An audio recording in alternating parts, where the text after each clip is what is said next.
BPSC teacher परीक्षा का result आ गया है। सबसे ज़्यादा अभी जो विवाद हो रहा है 1 से 5 तक के रिजल्ट का।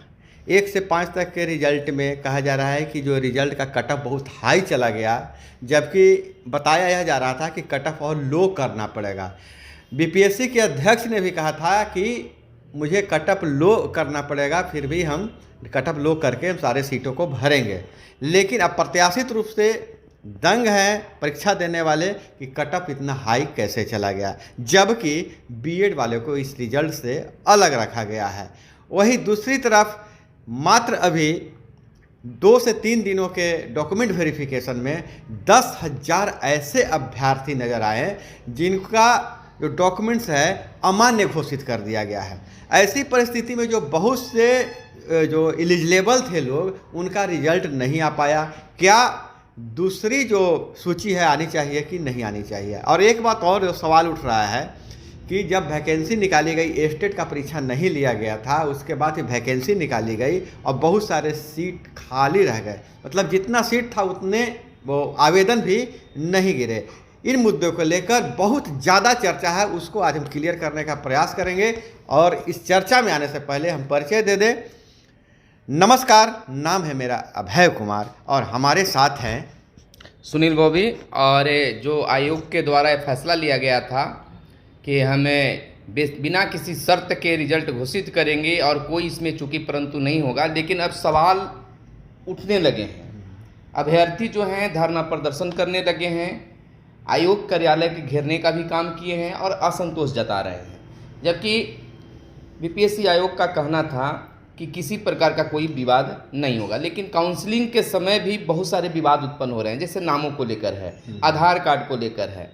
और जहां तक रही दूसरे लिस्ट जारी होने का, तो इस इंतजार में अभ्यर्थी हैं जिनका 1 आध नंबर 2 नंबर से वो पीछे रह गए हैं। हालांकि होनी चाहिए, क्योंकि जब 10-15 हज़ार जो सीट है वो वेकेंट हो जाएगा तो उसको पूरा करने के लिए सरकार को होगा। 15,000 के नहीं, मैं बता देना चाहता हूँ, जितने भी अभ्यर्थी हैं जिनका नहीं हुआ है वीडियो को पूरा तक देखिएगा। आपके लिए समाधान भी है और आपकी समस्या कहाँ है उसको ही हम बात करेंगे। आप सुनील सर, आप कह रहे हैं कि 10-15 हज़ार सीट खाली रहेगा। मैं कह रहा हूँ, दावे के साथ कहता हूँ कि अगर दूसरी सूची नहीं निकाली गई तो 30 से 35 हज़ार सीट खाली रहेगा। उसके पीछे तर्क है, ऐसे नहीं कि ऐसे ही कह दिए हैं। जब 1 या 2 दिन का डॉक्यूमेंट वेरिफिकेशन में 10,000 रेशियो जा रहा है, और लेकिन बोले कि सीट कैसे खाली होगी, सवाल आपका हो सकता है। घबराइएगा नहीं जिनका रिजल्ट नहीं हुआ है।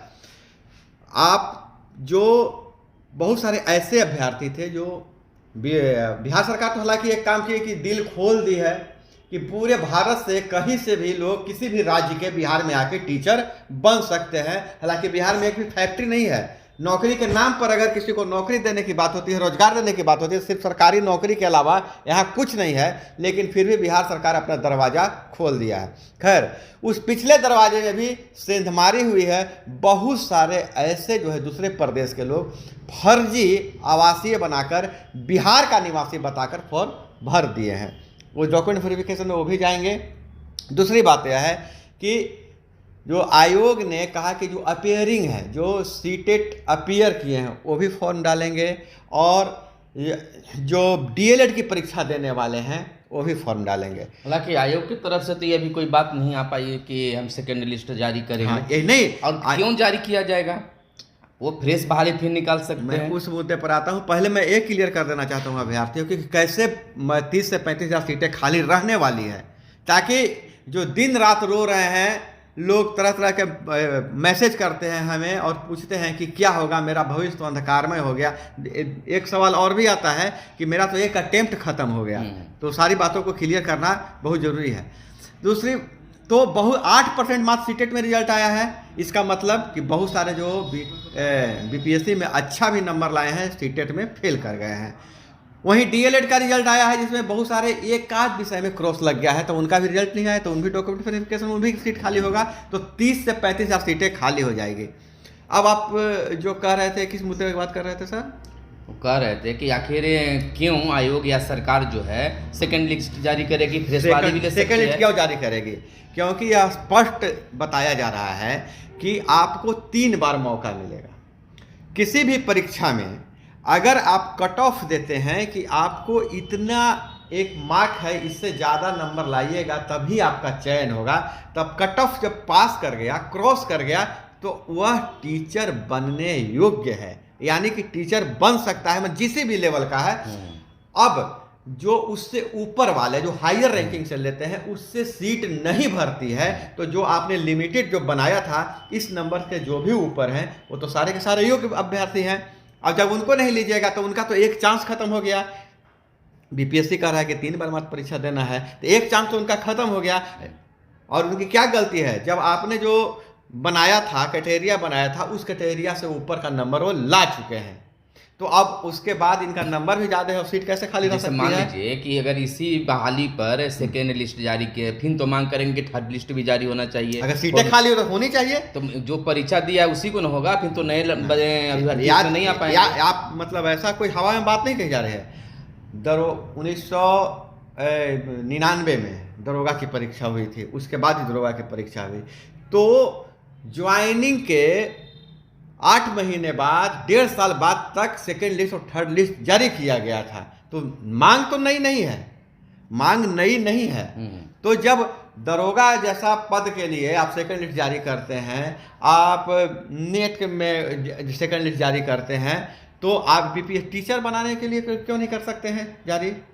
ये तो सरकारी अभ्यर्थियों को, जो भी है परीक्षार्थी, उनको मांग करना होगा, पुरजोर तरीके से जैसे आप मांग उठाना होगा। जैसे आप बात कर रहे हैं कि अन्य विभागों की तरह इसमें भी होना चाहिए, हाँ। लेकिन यहाँ तो बिहार सरकार जो नियम कानून है उसको ताक पर रख दी है, और ताक पर रख कर अपना कानून बनाई है। जैसे आप टीचर की बात कर रहे हैं, तो टीचर स्केल पर जो बहाली बीपीएससी करती है, तो बीपीएससी का जो रूल नियम था उसको तो तोड़ दिया गया और तोड़ अपना नया स्केल लागू किया गया, जबकि मिलना चाहिए उसके अनुसार तो ये नहीं मिल पाया। बिहार में जो बहाली है, फंसने का सबसे बड़ा कारण बहुत है। हर बहाली में तो 4 प्रक्रिया है, वो ज़्यादा में नहीं जाएंगे। परीक्षा, हाई कोर्ट, धरना प्रदर्शन, फिर रिजल्ट, फिर हाई कोर्ट, फिर सुप्रीम कोर्ट, उसके बाद नौकरी। तो नियम तो यह भी था कि परीक्षा का नोटिफिकेशन, किसी परीक्षा का नोटिफिकेशन अगर जारी करते हैं तो 45 दिन तैयारी के लिए समय देना चाहिए।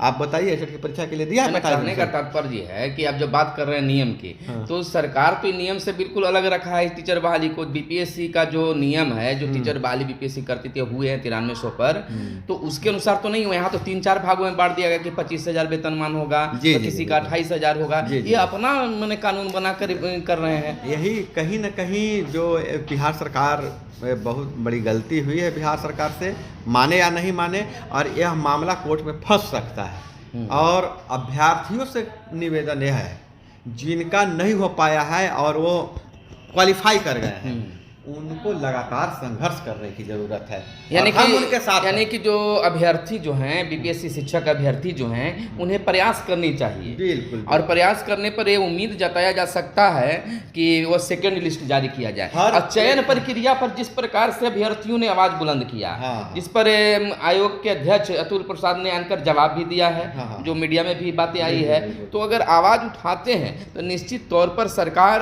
और बीपीएससी आयोग जो है उस पर जरूर सोचेगी, और निश्चित है कि सफलता आपको। आवाज उठाने के लिए क्या करना होगा? आवाज उठाने के लिए जिस प्रकार से आप संघर्ष कर रहे हैं, अपनी बातों को रख रहे हैं, उस तरह से सोशल मीडिया के माध्यम हर से प्लेटफॉर्म पर आपको जैसे मान लीजिए कि हम लोग आपके पक्ष या विपक्ष जो समझिए वीडियो बना रहे हैं, इस वीडियो में भर भर के कमेंट होना चाहिए। यानी कि आप इस वीडियो को जितना शेयर कीजिए, जितना इस पर कमेंट कीजिए, तो निश्चित है सरकार क्या चाहते हैं, आप अपनी भी जानकारी हमें बताइए, ताकि हम अगले वीडियो में आपके कमेंट के अनुसार हम वीडियो बना सकें, उनको शेयर कर सकें और कर सकें। और चैनल को आप सब्सक्राइब कर लीजिए, क्योंकि जो भी है, जो जानकारी हम लोग लग चुके हैं कि जो भी बीपीएससी क्वालिफाई हैं इस टीचर वाले में, उनको हम लोग अंजाम तक पहुंचा के रहेंगे, नौकरी दिलवा के रहेंगे। इसलिए आप सब्सक्राइब कर लीजिए। कभी भी हम लोग बहुत ही बड़ी खबर ब्रेक कर सकते हैं। चलिए, तो बस आज वीडियो में इतना ही, और आप जरूर कमेंट कीजिए कि और क्या क्या आयोग के द्वारा गलतियां हुई है और क्या सुधार की ज़रूरत है, और सेकेंड लिस्ट जारी होना चाहिए तो क्यों होना चाहिए। तमाम चीज़ आप कमेंट करके बताइए ताकि सरकार तक आपकी बातें पहुंचा सकते हैं। चलिए फिर मिलते हैं अगले वीडियो में, तब तक के लिए चाहिए इजाज़त। धन्यवाद। जय हिंद। जाने जय भारत। से पहले आपसे फिर गुजारिश कर रहे हैं, हाथ जोड़कर कह रहे हैं कि आप लाइक जरूर कीजिएगा, ये कुछ कमेंट जरूर कीजिएगा अतुल प्रसाद के लिए, बिहार सरकार के लिए, और चैनल को सब्सक्राइब करना बिल्कुल नहीं भूलिएगा। धन्यवाद। जय हिंद, जय भारत, वंदे मातरम।